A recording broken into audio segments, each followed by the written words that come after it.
नमस्कार दोस्तों, मैं हूं अभिषेक पांडे। आज मैं जो कहानी आप लोगों के साथ लेकर आया हूं उसका शीर्षक है चतुराई, या यूं कहें बुद्धिमानी। ये कहानी हम लोगों को यही बताती है कि अगर हम लोग सही समय पर अपने दिमाग का सही उपयोग करें तो किसी भी परिस्थिति में हम उसका सामना कर लेंगे। तो आइए चलिए शुरू करते हैं कहानी। चतुराई। एक गरीब आदमी था।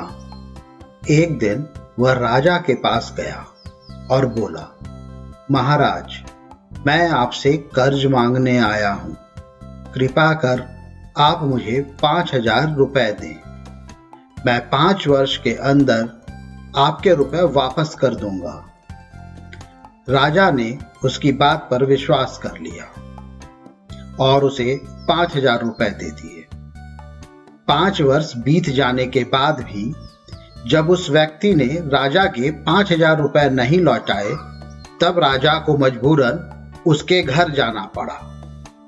लेकिन वहां वह व्यक्ति नहीं मिला। जब भी राजा वहां जाता, बहाना बनाकर उसे वापस भेज दिया जाता। एक दिन फिर राजा उस व्यक्ति के घर गया। वहां और कोई तो नहीं दिखा। एक छोटी लड़की बैठी थी। राजा ने उससे पूछा, तुम्हारे पिताजी कहाँ हैं? लड़की बोली, पिताजी स्वर्ग का पानी रोकने गए हैं। राजा ने फिर पूछा, तुम्हारा भाई कहाँ है?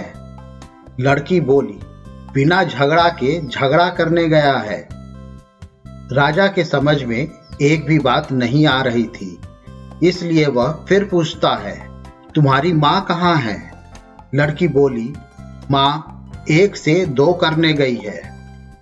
राजा उसके इन ऊल जलूल जवाब से खींच गया। वह गुस्से से पूछता है, और तुम यहाँ बैठी क्या कर रही हो? लड़की हंसकर बोली, मैं घर बैठी संसार देख रही हूं। राजा समझ गया कि लड़की उसके किसी भी बात का सीधा जवाब नहीं देगी, इसलिए उसे अब इससे इन बातों का मतलब जानने के लिए प्यार से बात करना पड़ेगा। राजा ने चेहरे पर प्यार से मुस्कान लाकर पूछा, बेटी, तुमने जो अभी अभी मेरे सवालों के जवाब दिए, उनका मतलब क्या है?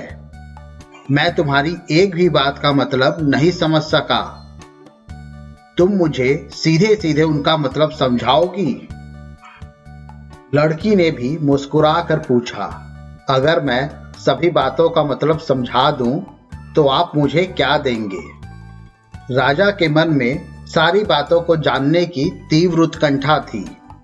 वह बोला, जो मांगोगी वही दूंगा।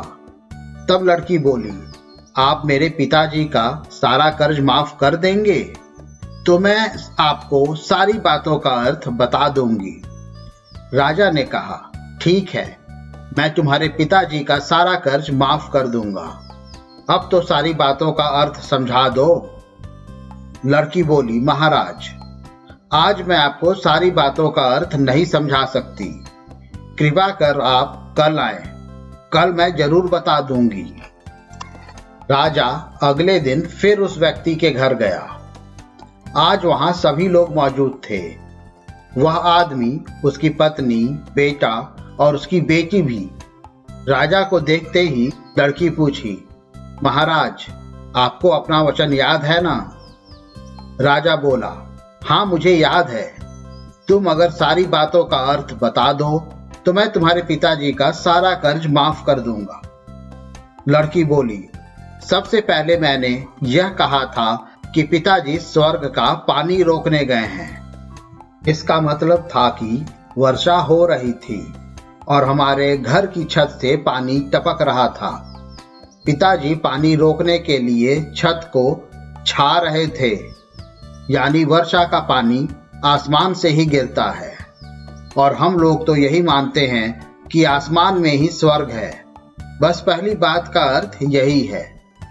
दूसरी बात मैंने कही थी कि भैया बिना झगड़ा के झगड़ा करने गए हैं। इसका मतलब था कि भैया बबूल का पेड़ काटने गए थे।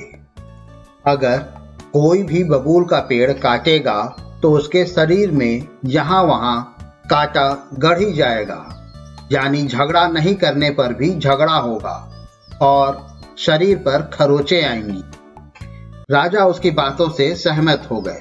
वह मन ही मन उस लड़की की चतुराई की प्रशंसा करने लगे। उसने उत्सुकता से पूछा, और तीसरी चौथी बात का मतलब बेटी? लड़की बोली, महाराज, तीसरी बात मैंने कही थी कि माँ 1 से 2 करने गई है।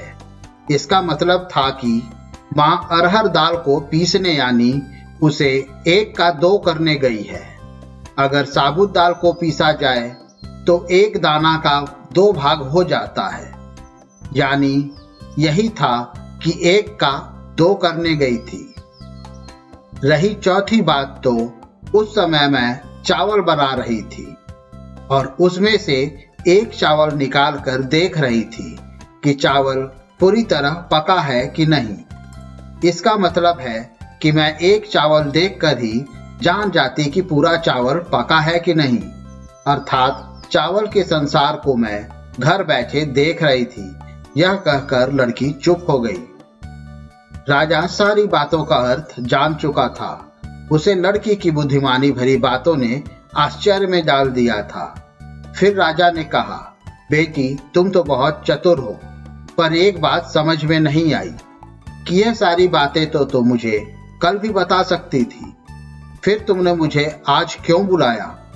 लड़की हंसकर बोली, मैं तो बता ही चुकी हूँ कि कल जब आप आए थे तो मैं चावल बना रही थी। अगर मैं आपको अपनी बातों का मतलब समझाने लगती तो चावल गीला हो जाता या जल जाता, तो माँ मुझे जरूर पीटती। फिर घर में कोई कल नहीं था।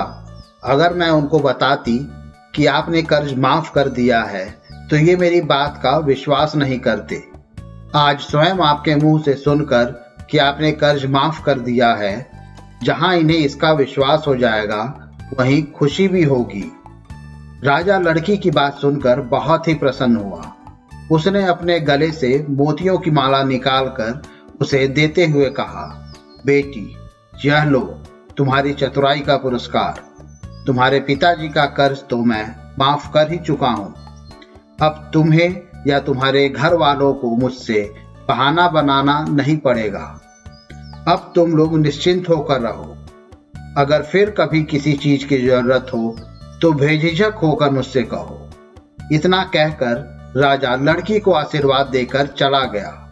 लड़की के परिवार वालों ने उसे खुशी से गले से लगा लिया। मुझे उम्मीद है आपको ये कहानी पसंद आई होगी। ऐसी ही और कहानी सुनने के लिए हमारे चैनल को लाइक और सब्सक्राइब करें। इस कहानी को ज़्यादा से ज़्यादा शेयर करें। जल्द ही मिलते हैं एक और नई कहानी या किस्से के साथ। तब तक के लिए धन्यवाद।